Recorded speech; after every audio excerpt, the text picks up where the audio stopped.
Can a robot write a symphony? Can a robot turn a canvas into a beautiful masterpiece? Can you?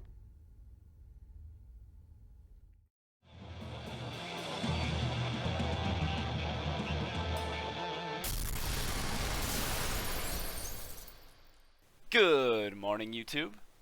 Just the other day, I was reading about a series of predictions from 100 years ago about what living in the 21st century might just be like. In some ways, I guess it's disappointing we haven't yet been able to travel the oceans in whale submarines or as cavaliers riding seahorses, but it did make me wonder what our future might be like. It's easy to look back and laugh at how absurd and imaginative some of the ideas might be, especially from a realistic point of view. Sure, flying cars seem like a pretty neat idea, but giving drunk drivers the ability to cause miniature 911s on a weekly basis doesn't. Predictions from the past did seem to be much more optimistic than ours tend to be today, but they also focus primarily on technology advancement, but never how this advancement would impact society, primarily our culture in regards to art, music, and film. So, I figured I'd throw my hat into the ring with a few predictions of my own, primarily focused upon AI technology, as it seems to be the field that is growing and improving quite rapidly. Hell, just last week a now suspended employee of Google claims that a conversational AI he helped develop is now sentient, which is a clear improvement on bots such as Cleverbot from just a few years ago. In the early 2000s, efficient AIs were much rarer in use, but now they impact our daily life in fields like healthcare, finance, advertisement, and automation, but how will they impact culture down the road? Also, a very small number of people that watch my videos are actually subscribed, so if you enjoy, consider subscribing. It's free and you can always change your mind later. Now back to the video.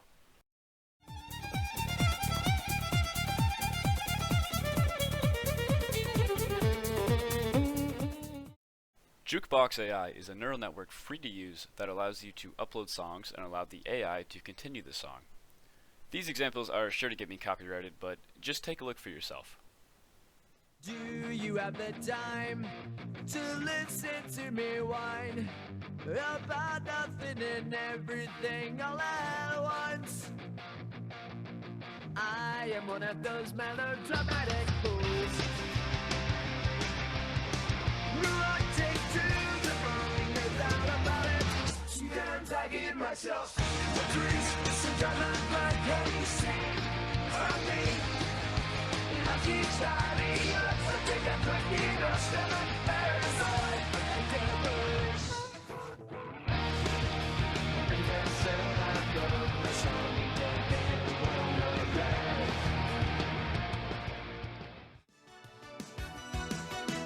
Talking away, I don't know what I'm missing. Sleeping away, today's another day.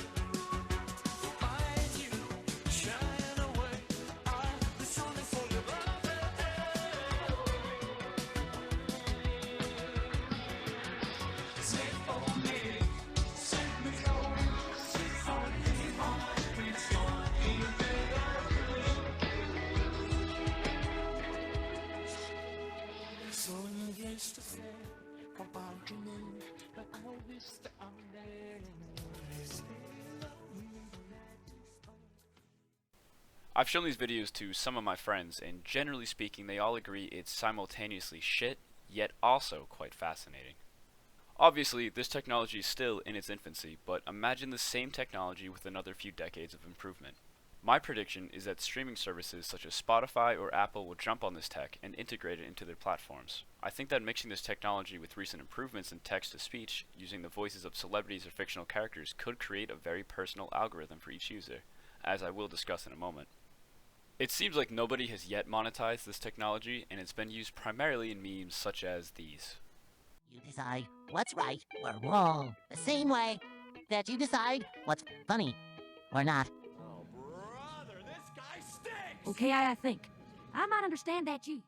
What the fuck did you just fucking say about me, you little bitch? I graduated top of my class in the Navy SEALs, and I've been involved in numerous sacred raids on Al-Qaeda, and I have over 300 confirmed kills. I train in guerrilla warfare, and I'm the top sniper in the entire U.S. Armed Forces. You're nothing to me but...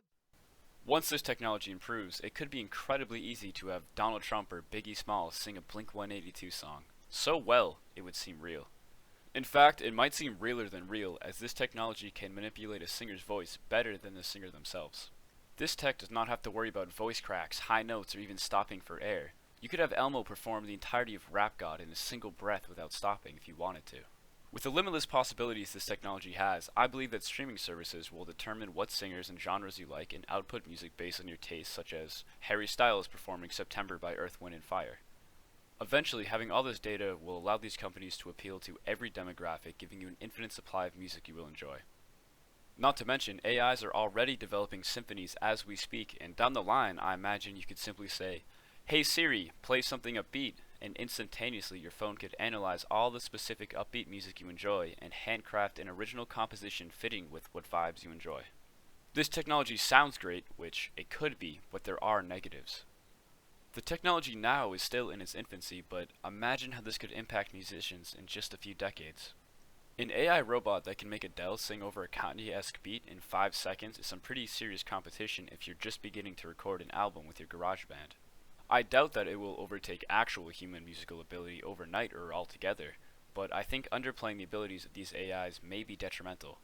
When it comes to corporations, making money is the primary factor, and being able to generate an infinite supply of personally crafted products for every single demographic is worth more of an investment than an artist that takes years to produce just 12 songs.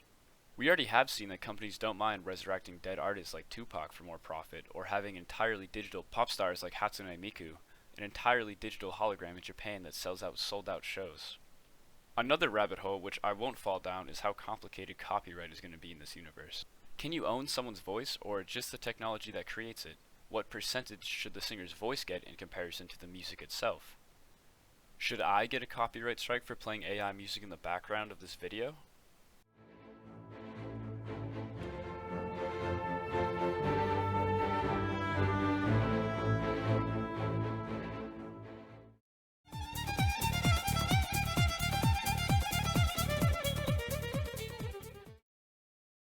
So I actually wanted to re-record this section because I felt like I didn't do it enough justice. I'm sure by now you've encountered memes from DALL-E Mini, an AI model that generates images from any prompt with incredible detail. Marquise Brownlee actually has a wonderfully in-depth video you should check out, but just so you can see for yourself, here's a quick example of its power. And it will take that text and turn it into a surprisingly realistic image of exactly what you described. So you type an astronaut riding a horse, and it spits out a brand new image of an astronaut riding a horse. You type teddy bears shopping for groceries, and boom, there's an image of teddy bears shopping for groceries. You type a bowl of soup that is a portal to another dimension, and boom, my god, it's a bowl of soup that's a portal to another dimension. I will have a few images flash on screen throughout this section while I discuss, so you can continue witnessing its possibilities. Obviously, these images are all stuck in some weird combination of liminal spaces in the uncanny valley, but they're all just mostly recognizable, which is a great improvement from just a few years ago. In fact, this time just 6 months ago, I was impressed by the results of Dream AI, which is much like DALL-E Mini, but with a more stylistic and artistic interpretation of input. As this technology improves, I can see many ways this can change society.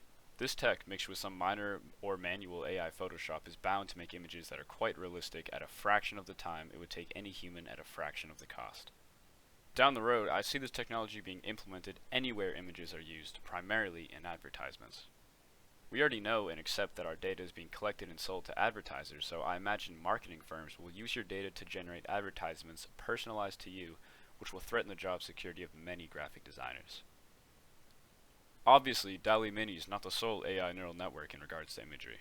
I also want to point out this NVIDIA Art AI, allowing you to create a landscape in just a few clicks, turning what is basically Microsoft Paint into a high-resolution landscape.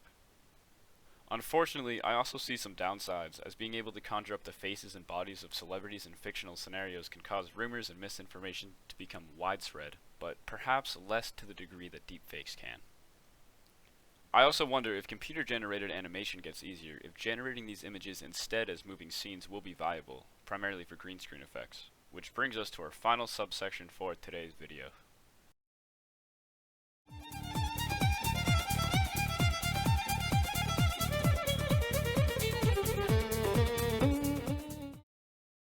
Computer-generated imagery, or CGI, has already irreversibly altered the way we film scenes. It becomes much more and more rare to film on location, as it's much cheaper to film on some green screen studio where you can just conjure up the perfect shot without any of the troubles of weather conditions, whether it be rain, wind, sunshine, or having to hike up any mountain with hundreds of pounds of gear. CGI has also advanced rapidly, as it will continue to. 2 decades ago, CGI remained in the uncanny valley, but technology now continues to outperform movies from just a few years ago, which is where my next prediction occurs. This prediction may be difficult to describe, but just bear with me. In 2003, Rooster Teeth premiered their online miniseries Red vs. Blue, which still continues to this day. By using the various Halo games to create short episodes, they started to receive a large and loyal fanbase. Although it may seem unimpressive, I genuinely believe it is a massive step towards the future of filmmaking. By using theater mode of their games, they simply had to join a match, act their roles, then go to spectator mode where they could have a 3D moving model of the match. From this, they were able to move around as a camera to record the exact shot they wanted. This fact is genuinely mind-blowing. The camera did not physically exist in any form, which allowed it to move freely as you desired. It could seamlessly float through the scene, fly through solid objects, and have limitless potential in any shot you desired. This technology has improved, yet it has not transitioned to movies quite yet. One of my favorite games is Red Dead Redemption 2, which uses this tactic in their cutscenes, and its story and beauty rivals almost all films in the cinema. 3D mapping technology has also immensely improved in just a few years. In fact, check out this app, Polycam, which creates a 3D render of anything your camera can see. And this is my room, and you can see fairly accurate imagery considering this took only a few minutes. So, my prediction for the future of film is that most high-budget scenes will be filmed in a large green room, where there will be 3D cameras in each corner that will create a 3D render of the scene, making it navigable as these aforementioned games have. Then, instead of spending time lining up shots, you can simply manually line up or tell a computer with the footage to set up a wide shot, close-up, or move the camera in certain ways that would save time and make films much faster to create. Obviously, this will not change all of filmmaking, but down the road this technology could be very cost-effective. So, as amazing as this future technology is, it is sure to change our culture one way or another. 100 years from now, will we be listening to personally handcrafted music by AIs, competing with both the local and international celebrity music community? Will the digital footprints stored on the cloud deliver us individually handcrafted advertisement images? Will we watch films that have been curated by an AI cinematographer? Or, am I just as wrong as the individuals who imagined we'd have air postmen by now? Will there always be a spot at the top for humans making art, such as writing symphonies and turning canvases into art? Only time will show. If you enjoyed the video, please be sure to like and subscribe for more content. And if you didn't like it, go ahead and tell me why I'm wrong in the comments below. To all of you who made it this far, thank you. I've wanted to start a YouTube channel for a long time. I have no idea what my next video will be on. It could be on something interesting or just something more fun. But please stay tuned, and I will see you in the next video. Goodbye.